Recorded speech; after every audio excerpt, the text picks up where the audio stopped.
Today, new lesson about MS Excel shortcut keys, and in this lesson, I will teach you how to hide and unhide the sheet while working in MS Excel.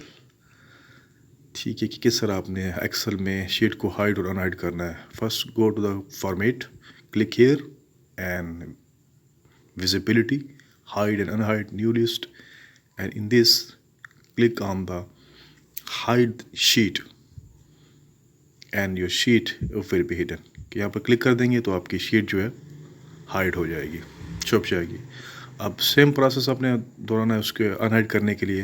दोबारा format के ऊपर आपने जाना है, click करना है. You have to click on the format, hide and unhide new list, and here in this there many options, hide rows, column, sheet. Click on the unhide the sheet and your sheet will be unhidden. कि यहाँ पर आपने click कर देना है unhide sheet पर, तो आपकी शीट जो है अनहाइड हो जाएगी, दोबारा विजिबल हो जाएगी जैसे वो पहले थी. So this is the way to hide and unhide the sheet while working in MS Excel. के एक्सेल में आप वर्क कर रहे हैं और आप किस तरह आसानी से उसको जो है हाइड और अनहाइड कर सकते हैं माउस की मदद से. So do watch, like and subscribe my channel Rajput Khan. Thank you very much.